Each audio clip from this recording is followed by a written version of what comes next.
بسم اللہ الرحمن الرحیم۔ السلام علیکم ورحمۃ وبرکاتہ۔ عابد راجہ چینل کی طرف سے آج میں اپنے دوستوں کو ایک صحابی کا واقعہ سناؤں گا۔ اس سے پہلے میں اپنے تمام دوستوں سے گزارش کروں گا کہ اس ویڈیو کو آپ نے آگے ضرور شیئر کرنا ہے۔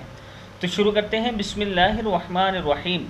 حضرت ابو قلاب رحمہ اللہ کہتے ہیں، حضرت ابو دردہ رضی اللہ تعالی عنہ ایک آدمی کے پاس سے گزرے جس سے کوئی گناہ صادر ہو گیا تھا اور لوگ اسے برا بھلا کہہ رہے تھے۔ حضرت ابو دردہ نے لوگوں سے کہا، ذرا یہ تو بتاؤ، اگر تمہیں یہ آدمی کسی کنویں میں گرا ہوا ملتا تو کیا تم اسے نہ نکالتے؟ لوگوں نے کہا، ضرور نکالتے۔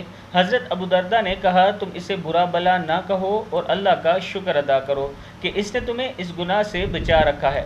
لوگوں نے کہا، کیا آپ کو اس آدمی سے نفرت نہیں ہے؟ انہوں نے فرمایا، مجھے اس کے برے عمل سے نفرت ہے، جب یہ اسے چھوڑ دے گا تو پھر یہ میرا بھائی ہے۔ حضرت ابن مسعود رضی اللہ تعالیٰ عنہ فرماتے ہیں، جب تم دیکھو کہ تمہارے بھائی سے کوئی گناہ صادر ہو گیا ہے تو اس کے خلاف شیطان کے مددگار نہ بن جاؤ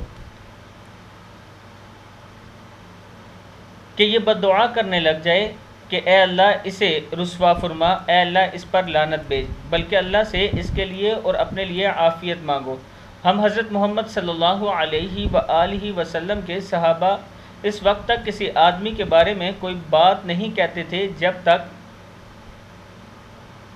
ہمیں یہ معلوم نہ ہو جاتا کہ اس کی موت کس حالت پر ہوئی ہے۔ اگر اس کا خاتمہ بالخیر ہوتا تو ہم یقین کر لیتے کہ اسے بڑی خیر حاصل ہوئی ہے، اور اگر اس کا خاتمہ برا ہوتا تو ہم اس کے بارے میں ڈرتے رہتے۔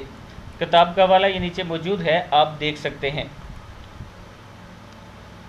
دوستو، میری آن لائن اکیڈمی ہے قرآن پاک کی، ٹرین ٹیچر ہیں میرے پاس، انشاءاللہ وہ آپ کو تجوید کے ساتھ اور اچھا قرآن پاک پڑھائیں گے۔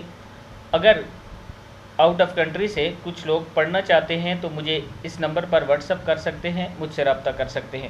السلام علیکم ورحمۃ اللہ وبرکاتہ۔